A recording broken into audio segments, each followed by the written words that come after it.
runaway winners and the balanced portfolio. On today's episode, we're going to talk about what to do when one of your investments just shoots the moon, maybe.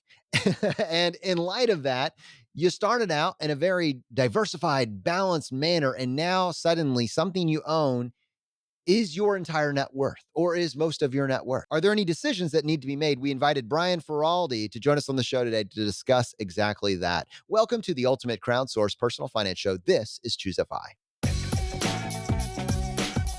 All right, guys, very excited to talk about this wonderful situation that maybe there's a lot of you in the audience that have experienced. A stock or maybe a crypto investment has blown up. It was a very, very tiny piece of what you held. And, it's frankly shot the moon. To help me with this, I have my co-host Brad here with me today. How you doing, buddy? Hey, Jonathan, I am doing quite well. Yeah, last time we had Brian on, we talked about how he, sorry. So last time we had Brian on, we talked about how he constructed his portfolio in terms of putting new money in. And it was really enlightening and illuminating for me to see how Brian thought about this. But as you said, Jonathan, we've seen stocks, Tesla is certainly one of them. We've seen stocks go crazy. And people who had a plan, right? Best laid plans, all of a sudden, they're sitting on a huge percentage with maybe one or two stocks. And what do you do now? How do you think through that? And obviously, Brian is the first person we thought of for how to think through this type of complex issue. So, Brian, with that, welcome back for Brad, your the jokes are many so time good, here. man. Many, I joked Nailed it. last time the many of time to choose a buy. So always Brian good to didn't have even you, give buddy. you a courtesy laugh, dude. It was cold. Oh yeah. I'm laughing on the inside, Brad, I promise. Yeah, no, it's okay. I'm not even laughing, so don't worry. Thank you guys. Great to be back. All right, Brian. So I'm looking at this chart that you sent my way, and I believe it's actually from Y Charts, but it was taking a look at basically Tesla topping a $1 trillion market cap. And when you put that in perspective, I mean, you could look at Tesla, you could look at Bitcoin, Ethereum. Bitcoin over the last year up 100%, Ethereum up 500%, Tesla up 70% for the year. But when you go to you go to 3 years, been a 1,000% return. It's been a 10 bagger. And I know personally many individuals that had, a decent, a significant chunk of money, but relatively small piece of their portfolio that was in one of these cryptos or stocks. And suddenly, when they look at their net worth, 60, 70, 80% of their net worth is now in one of these. And it wasn't a situation. I mean, it's a situation you would hope for. But if you have kind of this whole mindset of the balanced portfolio, you've traded in the balanced portfolio for the runaway winner. And I'm just curious to prompt that as a dialogue. Is there any action that needs to be taken? Do you just let winners win? Yeah, it's the best quote unquote problem that there is out there, right? Oh no, something I bought is up so much that it now represents a huge amount of my net worth. So personally, I've been an investor in Tesla for almost 10 years now, and I would have never guessed 10 years ago about what was about to happen to Tesla stock. But Tesla today is actually become my number one holding by a wide margin. And a big reason for that is because over the last 2 years, 3 years, the stock has just gone up and up and up. It's just gone parabolic. And to your point, the company is currently trading at over $1.1 trillion. That's bigger than Facebook. And it's now actually the fifth largest company in the United States.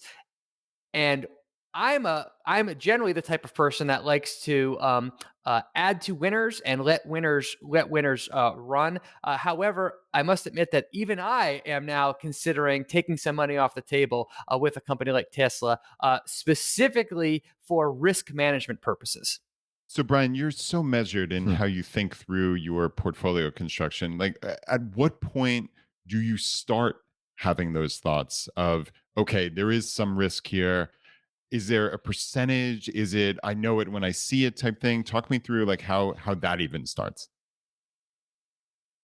So this number is going to be different for every investor. I mean, I know some investors that would be perfectly comfortable having 60, 70, or 80% of their net worth in one stock. Like that's just the risk level that they're built for handle. I can tell you that that is not me. I would not do well as an investor if I had that much of my personal net worth tied to one stock or asset, especially if that asset class was super volatile and risky, such as Tesla or Bitcoin or Ethereum or something along those lines. So, in general, with things like this, I'm a huge fan of doing what I always do: sitting down and asking myself, what is the most amount of capital that I am willing to have at risk in any one stock, any one asset, any one everything.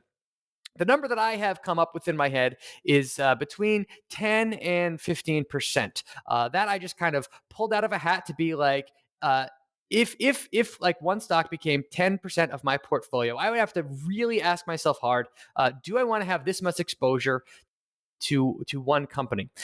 And it depends on the nature of the company. To be honest, some companies are so big, so stable, so predictable that I would be comfortable having that much money in there. Like a company like Amazon, I would be perfectly fine having in there. Tesla now has become my largest position, and that is a different scenario. While I'm very, very bullish on the long term viability of Tesla, the company, the future of the company is extremely wide, right? It's very unpredictable. If it stays on the trajectory that it could be on, I could easily see Tesla having 10 or even 50x the revenue that it has now 10, 20 years from now. Conversely, I could also see Tesla unwinding and something could go wrong if Elon Musk had a nervous breakdown or something or gets spread too thin. I could also see the value of Tesla being much lower in the future. So it's a situation where I'm not as confident in the future of the company that I would want to risk a significant amount of my net worth on it. So a company like Tesla, I would probably cap that at something like 10% of my portfolio. A company like Amazon, I would probably cap that at something like 15%. But these are arbitrary numbers that I'm making up. I think it's still worth the exercise of going through that process and asking yourself what number would disrupt your sleep and really focusing on that. Going back to this, I think it's really interesting here because the three that we just picked out have been incredibly volatile and have had massive growth over, a relatively short period of time. But we're talking about two different markets with different fundamentals. And I know you're obviously much more familiar with stock market fundamentals than you are if you're talking about crypto, as we were talking about with like blockchain or I'm sorry, we are talking about Bitcoin and Ethereum. But like with Tesla, as part of this calculus, I would imagine you are still going back to the checklist that we've referenced, many times. So people that are interested, Brian has shared his checklist with us. You can access it at choosify.com/Brian. All the information is there, and it's a checklist that he reviews every single month to see, how do I feel about this company, and it helps you, Brian, and you can maybe reinform this a little bit, but it helps you make a decision like, is this stock expensive compared to what it was before? Is it more attractive or less attractive than it was the month before? And you're very happy when you have a position that has gone dramatically up. But there's the two aspects. Do I want to buy more at this price? And then also now, probably for the first time, wow, look how much it's appreciated. Do I want to unwind any of this? And that's kind of different than the conversation we had before, which is really just about when do you want to add to your position? Yeah, so as we've talked about on the show previously, I created a checklist for myself that I use when I'm evaluating what stocks I might be interested in purchasing in the future. So I can take any essentially individual company, and after doing a few hours of research, I go through my checklist top to bottom, and it's essentially making sure that I check the things that I want to check to figure out if a company could be worth investing in the future. So I look at the company's financials. I look at the company's returns on capital. I make a measurement about the company's competitive advantage and the direction of the competitive advantage. I look at the company's long term revenue growth potential, the quality of the management team, the business model, the stock performance, and any risks that I can come up with. And at the end of this process, I get kind of a score, which tells me how much of a fit any given company is for potentially enter my portfolio. So that's step one. It's basically a business quality checklist.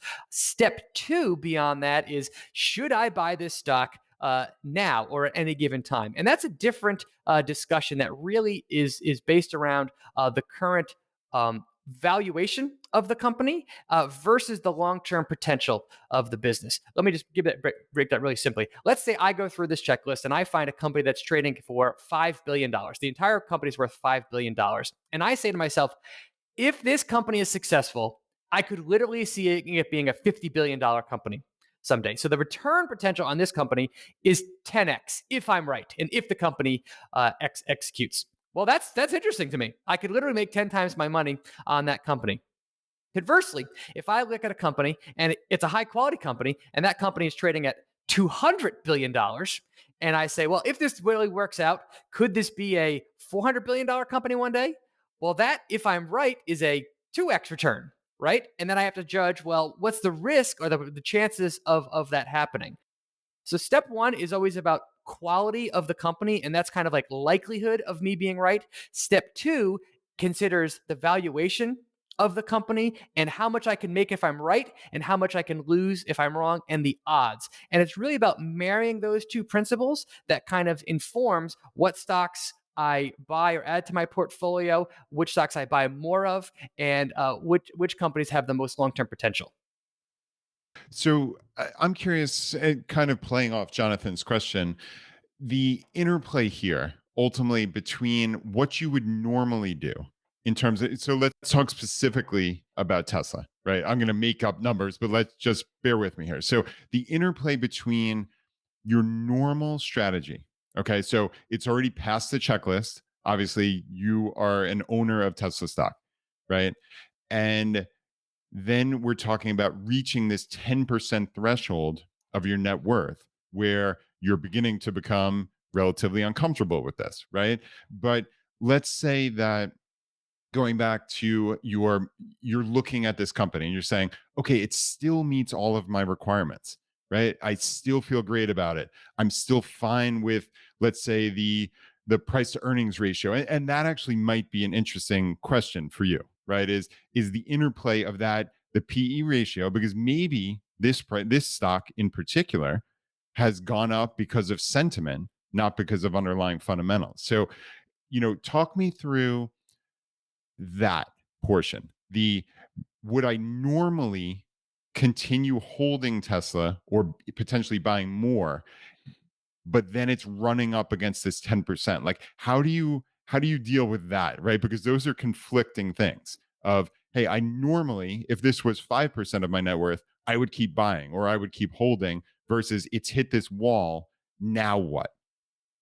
Yeah, so that's kind of an interesting story about what's happened with Tesla over the last 2 years. If you rewind the clock to 2019, Tesla was unprofitable. It was losing money, and the market was only valuing the entire company at about 2 to 3 times sales. Meaning, for every dollar in sales that Tesla was generating by selling its cars and products, the market value of the company was basically saying, okay, the company is worth 2 times that sales numbers. I say sales because the company didn't have earnings. So there wasn't a price to earnings ratio to look at. If you fast forward to today, the company, financially speaking, is on a completely different playing field than it was 2 years ago. The company is now highly profitable. The company is producing free cash flow. The company's margins, which are like the percentages that it makes on the sale of any car, have gone up.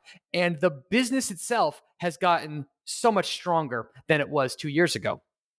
Now, that optimism and that strength is more than reflected in the company's valuation. So, again, 2 years ago, the market was paying $2 for every $1 in Tesla's sales. The market is currently paying $28 Wow. for every $1 in Tesla's sales. And that shows you why the stock has gone up so much, is because 2 years ago, the market was paying very little for Tesla's sales. Today, they're paying much more.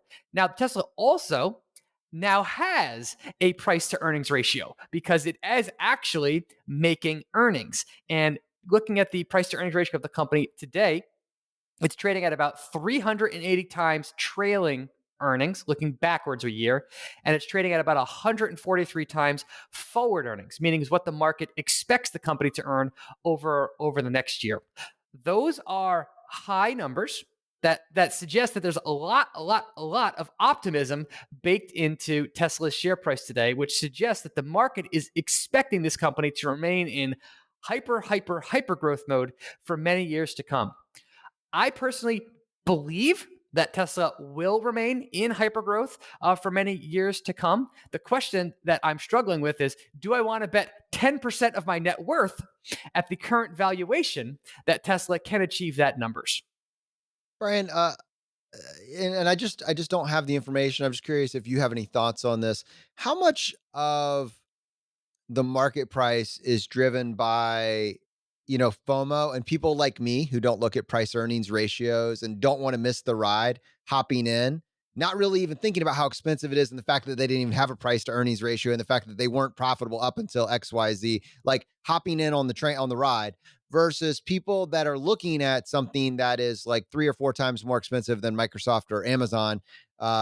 Maybe I don't even know those numbers, but probably much more expensive on a price to earnings basis than Microsoft or Amazon. And them also saying, I think this is justified because they're about to roll out this. Therefore, I'm going to double down and buy more here.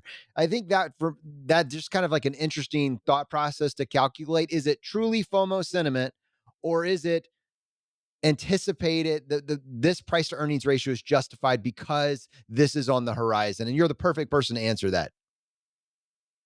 Well, the question there is what happens to any given stock in the short term is always related to sentiment. It's always related to what people are expecting to happen to both the business in the long term and the price in the short term. So there's so many factors that determine what any given stock trades at today, and that's especially true over the last 2 years when we've seen things like GameStop, for example, become a meme stop and go from $3 a share to $400 a share for essentially no reason at all, other than it became popular on Reddit. And that's very true with Tesla stock. Tesla is a very polarizing company. There are people that are extremely passionate about it and bullish on the company. There are people that are extremely bearish on it and think that the company is essentially a Ponzi scheme, and that leads the stock price to do wild things in the short term. But in general, when a stock price is up this much in this short of a period of time, that's because of there's been a massive shift in sentiment. 2 years ago, people were thinking that's the end. Tesla is going down. Today, they're thinking Tesla can do no wrong, and the price is going to continue going up. But that's always the case with any given stock. It's just that Tesla is a more extreme example of that in the short term. So I always focus on the fundamentals of a company and where I think the business can be in 5 and 10 years. And I'm fairly confident that 5 and 10 years from now, Tesla, the business, Tesla revenue, Tesla profits will be remarkably higher than they are today. Whether or not that translates into gains for shareholders is another question that is going to be dependent on the valuation that Tesla garners in 5 and 10 years time. I'm betting that the price will go up from where it is today, but my confidence level is certainly lower today since it's gone up so much in the past than it was 2 years ago when the valuation of this company was very, very low. Right. And obviously this is not investing advice, but this is your own life, right? This is where you are now. And this is what's so fascinating, right? So now you still feel this is a company that you want to own significant amounts of, but you're at that 10%, right? Or you're getting pretty close. Talk me through what actually happens now. So you hit that 10% plus or minus, and you need to start making uh, or I'm assuming you need to start making changes. Do you not put additional money in? Do you start selling? Like, talk me through the thought process as it gets close to that date, and like and what you're planning on actually implementing. So this is still a work in progress for me, but I could very much see myself selling a few percent of my Tesla holdings. So again, let's say it was 10%. It's getting close to that number for me. I would probably take that down to say 9% or 8% or some number that I'm comfortable with, depending on prices and when I actually do this and all that kind of stuff. And then I would take those gains. I would of course have to pay taxes on them.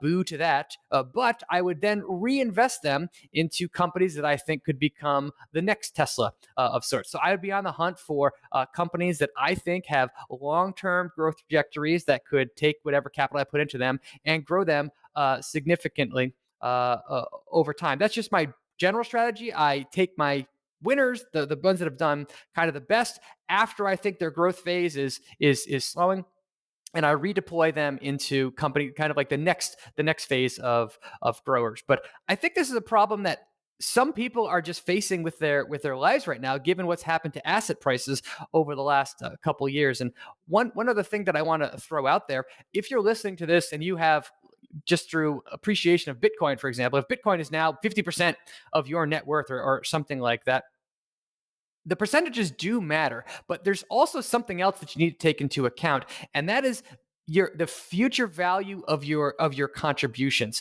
So let's just throw some numbers out there. Pretend for a second that your net worth was $50,000, and you were 25,000 of that was in Bitcoin or Tesla or whatever. What like that has gone up so much that it's your biggest winners.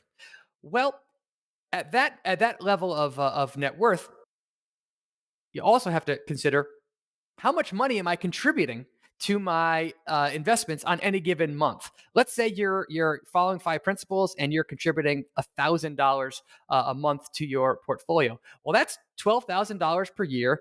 In proportion to that $50,000 of your net worth, that's a decent amount of money that you can redeploy into other assets. You can buy other things, and that will naturally lower your percentage of that any individual holdings. Conversely, if you're on the other end of the pool, and let's say you are lucky enough to have $1 million and $500,000 of that is in Bitcoin or Tesla or whatever, that's a different equation, because that $1,000 that you're adding to your portfolio any month is essentially 1% of the value that you're impacting your net worth in any given year. So you do also have to keep that in mind. In general, the higher the percentage that your future contributions are, I think the more risk tolerant you should be with the percentages, and the lower the impact those future contributions are, the more worried about this kind of thing you should be. So that's just one more nuance I wanted to throw out there. No, I love that because you're actually giving there's as Brad was saying, there's two different ways to rebalance. You can rebalance by selling. You can also rebalance by thinking about what do you want to do with future contributions. So now you're at that fork of the road and you make the decision around which approach you take by really looking at, well, will it have an impact? So as this is relatively early on in your investing journey, it's a smaller overall piece of the pie generally.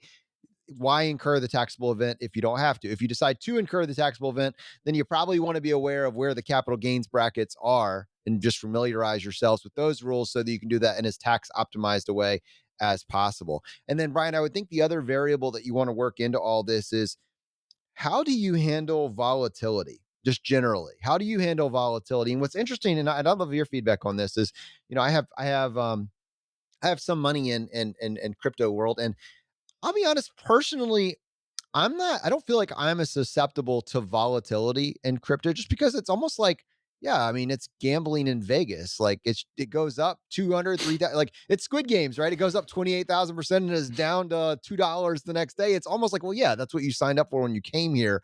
But like if I have something invested in, the regular market and it goes down 5 or 10%, I'm like, whoa, whoa, whoa, whoa, what's going on? That's literally the difference between 12 a.m. and 6 a.m. over in, crypto blockchain world. So I guess that being said, the larger question is, Brian, let's say that your net worth because of your Tesla holdings is $1 million and you make the decide, I'm going to ride or die on Tesla. And a week later, because of bad news after bad news after bad news, your net worth's down to 700,000, your net worth's down to 500,000. Are you, the what could have been, is that going to destroy you? Like how much of does the sleep component come into taking risk off the table? I think it's a huge factor, and this just in generally gets back to your personal views on money and what you can handle as an investor. If you're going to put money into the stock market or cryptocurrencies or any asset that is subject to short term volatility, you are going to get you're going to get hurt. Like you're going to feel volatility firsthand, just like I have. I've seen my portfolio peak to trough drop over 60% in 2008 because that's what the entire market was doing. It was going down. And if you're going to invest in the stock market, you have to, one, know that that is a possible thing that can happen, and two, you have to be ready, willing, and able to deal with that volatility. So you need a plan in place to deal with that. In 2020, when COVID was really starting to ramp up, peak to trough, I think the S&P 500 or even the total stock market index dropped like 30, 35%, something along those lines in about a month. Talk about a scary time where the world was going upside down. People were all of a sudden having to deal with masks, and you're worried. Everyone's worried. At the same time, you had to deal with your portfolio getting punched in the face and seeing a huge drawdown. So the way that I deal with that volatility is first just studying stock market history and just embracing how common and normal volatility is. If you look back historically, the stock market falls about 10% once every year. It falls about 20% once every 4 years. It falls about 30% about once a decade. And it falls 50% about 2 to 3 times per lifetime. That's just the odds. Those are just the odds that you're working in. So whenever I see the stock market falling, I always remind myself, this is normal. This is normal. This is, in fact, this is the price that we as investors have to pay in order to earn the returns that are afforded you in the stock market. The price of high returns that you get from stocks is perpetual short term uncertainty and volatility. We were having a conversation earlier and we were talking about why the stock market goes up, but in general, like how often they go up. And we were astonished that when you hold stocks, and in this case, we were looking at large cap index funds, S&P 500, when you hold stocks for a period of 20 years, you have made money in real returns. So inflation adjusted real returns, not 90% of the time, on a rolling 20-year period, you have made money, real returns, inflation adjusted 100% of the time. So you could have been the worst, unluckiest investor ever. You could have dropped $1 million, all of your net worth, that day right before the stock market crashed in 1929. That horrible, horrible period of time. 20 years later, you would have made real money and inflation adjusted returns. We've had inflationary periods in the past. We have inflation now. You would have made money over a 20-year period if you bought it on the worst day and then carried 20 years forward. You would have made money, real returns every single time. It's a real thing. Now, the reason I say that is we kind of we set this conversation up talking about three different funds, I guess, or investments, potential investments. We talked about Bitcoin, Ethereum, Tesla. That conversation was largely around just the whole stock market, large cap index. Now we're talking about individual companies. And as you start moving your way down, you're going for, all right, you have the whole index fund, the whole market, all stocks, 100%, of the time over a 20-year period, you made a real return on your money. And now you're talking about Tesla and you're like, well, I don't know. We'll see in 20 years. Probably I've already made a ton of money now, but here are the fundamentals that I'm looking at. And then it's this balance between the fundamentals and the sentiment. And the sentiment's going gangbusters. And then you move over to blockchain and Ethereum. I'm sure there are people that would want to tell us about the fundamentals. And I'm not saying that your point is wrong, but I would say as you move from Tesla to blockchain and Ethereum, it's what you're seeing is almost entirely sentiment and has been sentiment the entire time. And the volatility that is associated with that, like when you look at just crypto world in general, if you pick a crypto, any crypto, will you make money 100% of the time if you hold it over a 20-year period? you know, we're talking about increased level of risk. And what I'm trying to get at in a very long-winded way, and I hope people slowly appreciate that, is that how does this involve you needing to take profit? You putting a higher priority on taking profit. There's a possibility for insane returns here, but returns today may not be returns a week from now, returns 2 weeks from now. So having a rule-based structure that you feel confident in, I think has to be a critical piece of your investing strategy as you start talking to more sentiment-driven investments.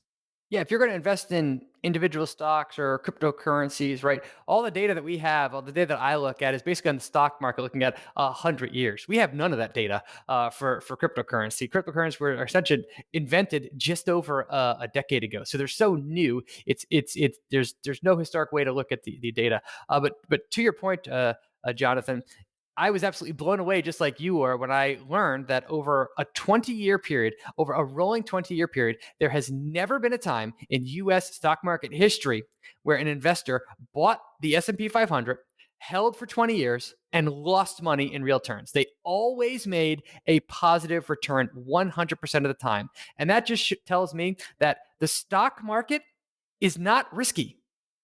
What's risky is when you buy stocks and don't hold them for the appropriate period of time.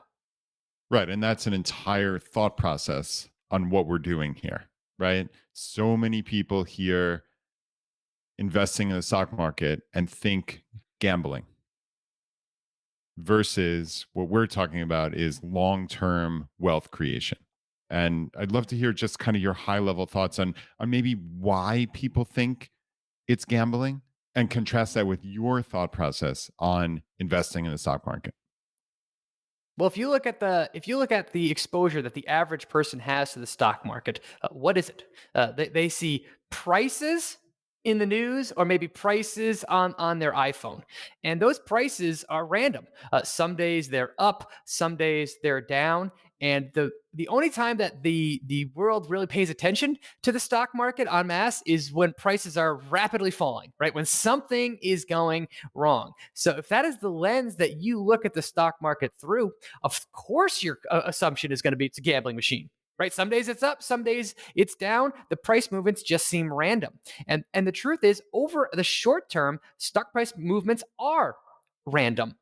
On any given day, your odds of making money in the market are about 51% positive, 49% negative. Like it's very much a coin flip. What's going to happen to stocks over a day? However, when you invest for a long periods of time, the market goes from, as Ben Graham famously said, the market goes from a voting machine where sentiment rules to a weighing machine where earnings rule. And if you're investing in companies or the S&P 500 or the stock market broadly, for long periods of time, you are betting that the earnings power of those companies that you own is going to be higher 5 years from now, 10 years from now, and 20 years from now than it is today. And historically speaking, that's been a very, very dependable bet. Hey, Brian, I wanted to go back to two things we talked about a handful of minutes ago. So, I guess first was this example, right? We're talking about this person who has 50% of their net worth in Bitcoin, which, obviously I don't think any of the three of us would recommend, but that's beside the point. So, you were saying somebody who had a $50,000 portfolio, right? So, they had $25,000 in Bitcoin versus someone with $1 million portfolio who had, therefore 500,000 in Bitcoin. And you were saying, okay, they follow the five principles, they have future contributions. And this is the interesting thing, the impact of those future contributions on your portfolio construction and how you mechanically go about getting to a percentage you want, right? And so just I ran the simple numbers. So if we're talking about $12,000 additional that these people are going to contribute to their portfolio, presumably in something else, right? They're trying to rebalance down from this percentage. So somebody who started at 50,000, right? So they had 25K of Bitcoin. So at 50%, now they have 25K of Bitcoin, again, hypothetically, out of 62,000, right? And that goes from 50% down to 40.3%. So, okay, that seems like a viable strategy. Potentially, you don't have to sell, you don't have to incur capital gains taxes, et cetera, versus that person with $1 million portfolio, right? So 500K out of 1,012,000 took them from 50% only down to 49.4%, right? So clearly that strategy is not working quite as well. So I guess in that case, would you advocate that person start thinking about selling, like kind of how you're thinking through the Tesla construction of your portfolio? I would advocate that person with that $1 million portfolio that has 500,000 in Bitcoin to at least ask themselves the question. And really, this kind of stuff always just gets back to personal comfort levels with individual risk. That If you're the 5%. type of person, if I know some people that would lose sleep if they had $1 million portfolio, they would lose sleep if they had $50,000 in a stock. Like that's 5% of their net worth. That's 5%. But they would not. They would be so worried about the next earnings report or that stock's going down. And for that person, selling to get them down to a point where they can sleep at night makes complete sense to me. Conversely, I know people that would be completely comfortable having 50%, 60%, 70% of their net worth in Bitcoin. Like they wouldn't that they're just completely fine with that. And for them, I would probably advocate to them, well, maybe we should pull it back a little bit. But it always depends on the individual. And I'm not advocating for any particular strategy. I can tell you what works for me. For me personally, 10% to 15% is where I personally start to get out of whack. But no matter what, I still think the process of going through and writing this stuff down and thinking through what's going to happen or just making rules for yourself is so valuable. And importantly, doing that ahead of time. Making those rules for yourself before you get into the situation. Because if you're making decisions while you're also looking at the price of Bitcoin and you see like, you're at your net worth going up and down by the second, it's easy to make an emotional mistake when you have that kind of distraction going on. So just in general, with everything about investing, I'm a big fan of writing that investor policy statement for yourself, Nice. creating the rules when you're calm and when you're thinking slowly. And then when you're actually implementing them, follow the rules. Yeah. It's there's some aspect to that I think is really important. It's not that you're telling someone, if you have 70% of your portfolio in Bitcoin just to like, sell it. Get out, sell it. No, that's not the point. It's just historically speaking, if you look back over the last couple of years, 3 years, 4 years, if you have just ignored the noise and held on, you have been rewarded really, really well for doing that over this period of like 2 to 3 years. But I think all of us, whether we're talking about crypto or the stock market, we are not investing as a form of charity or goodwill. That's not why we're doing this. It's very easy to get sucked into the cause, the belief, whatever. As a Tesla holder, you can buy the dream, you can buy the vision, like all that. But ultimately, you're not investing your money as a form of charity or as a goodwill. You're doing it with an expectation of return. Where all of us are taking the time to listen to a podcast, taking the time to do our research with the hopes that we can create a scenario where our money will make money for us. So now going back to this short-term lens, we had, $1,000 in Bitcoin. It's now, $20,000 or some, Ethereum, it's whatever, Tesla, we've had a 10 bagger, we've had a 5 bagger. And our experience over a relatively short period of time is I can 5x. So okay. The next thing is, well, if it just goes down, I'll just buy more. I will buy the dip and I will be rewarded for that again. Okay. That's one thought exercise and that could definitely map out that way. But hypothetically, what if your choice, whatever you're highly concentrated in, your $1 million investment now, your runaway investment, your moonshot, it goes down to 200,000 and it stays there. It goes down to 20,000 and stays there. Are you going to hate yourself looking back? Are you going to regret that you could have thought through these kind of crazy scenarios now? You can think through it now and you write it out. Well, like, if the market had gone down 80, 90%, would I have wished, or will I hold it 10 years? It's ride or die. I don't care if this investment goes to zero. That's how much I believe it. It is either it moonshots again, it does another 10 to 20x again, or I will ride it into the grave. And I'm good with that because I will be here at at that implosion, at that bomb. And I will say, well, it was a fun ride. Man, that was a fun ride. Is that where you will be? And if it's not, because I think actually there are some people that'll say that it's one or the other. But I think there's a lot of other people that only have seen a market go straight up on these things. And even when it's gone down, it's still gone straight up and think, well, that's what it'll do. And those types of individuals should probably think about, well, what if it doesn't? Would there be a scenario where I'd be sitting in that same dust bomb and I say, well, I'm glad I pulled some profits, I'm glad I had some profits over here. That's the thought experiment that an investor policy statement will allow you to go through. Brian, I wanted to ask you a specific question because you also mentioned in terms of, okay, you're at this point where you're approaching 10% of your portfolio in Tesla, and you talked about selling, right? And you also mentioned the word tax in there. So I'm curious how, okay, this is becoming a reality for you. So how do you think about taxes? How do you think about precisely which shares to sell, right? So there's potential long-term capital gains, short-term capital gains, there's specific ID in terms of what shares can I sell? Like talk me through your thought process because I think there are people listening who need this precise information. Like how do you think through that? Yeah, taxes always need to be considered, and that's not something that I that I take lightly because I know that. Well, it's wonderful to have a stock that's up huge or an asset that's up huge. What's less wonderful is paying the tax man once you come to sell that. However, I'm also a believer that, in the flip side, uh, you don't want to make decisions solely because of taxes. Like if I think that if Tesla became an uncomfortable position for me, I would sell and just pay the taxes, realizing that the net result of all that was a huge positive gain for me. So if a stock goes up 10x for me and I sell it and the taxes are 1.5x, well, I still made 8.5x net as a result of that. So I'll always consider the taxes, but you can't let taxes be the sole determination of what you should do.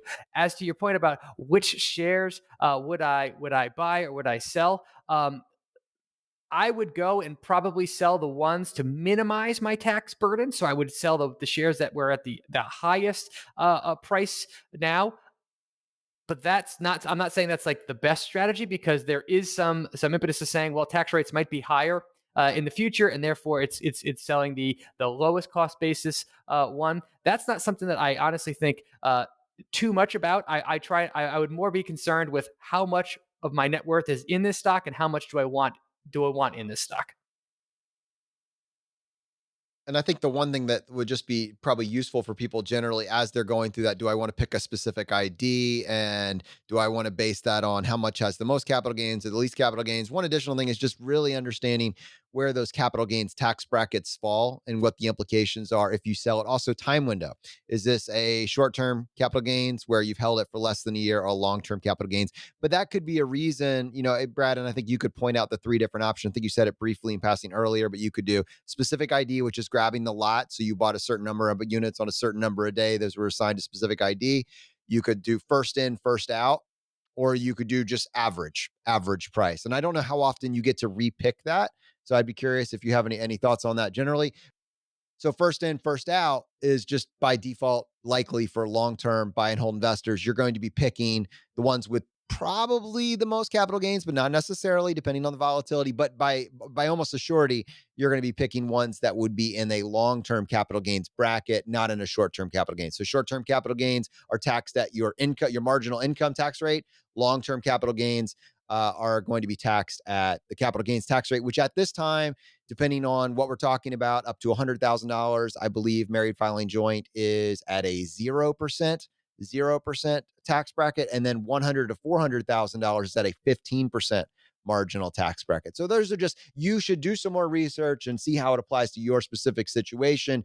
But 0% is very appealing. So would you make some decisions like, could I just could I act in this range and sell enough to not trigger anything? That's cool. And then you can make the decision around the 15% marginal tax bracket. Still not bad. Here in the United States, we have 10, 12, and then we go to 22 and 24 marginal tax rates. 15 is not too bad. So could you make some decisions, in that range that would work for your specific tax situation? All right, everyone. Well, I hope all of you have the wonderful problem of runaway winners. And I hope this conversation is valuable for you as you figure out what to do. For those of you that are interested in the checklist that we talk about and more information on Brian's upcoming book, which will be coming out in early 2022 called Why Does the Stock Market Go Up? You can access that free checklist and get all the information about the book by going to choosify.com/Brian. That's Brian. And I would also tell you that if you want to follow one of the most interesting and engaging personal finance Twitter accounts on Twitter, you should definitely connect and follow Brian Feraldi. Brian, where is your hashtag and what do you do on your Twitter account? How do you use your 240 characters or whatever it is? I use them a lot. I'm very active on Twitter. I'm constantly tweeting out information about the stock market and mostly about the mindset of being an investor. So if that interests you, I'm at Brian Feraldi, BrianFeroldi. Brian, thanks so much for coming on the show today. Love being on. All right, my friends, the fire is spreading. We'll see you next time as we continue to go down the road less traveled.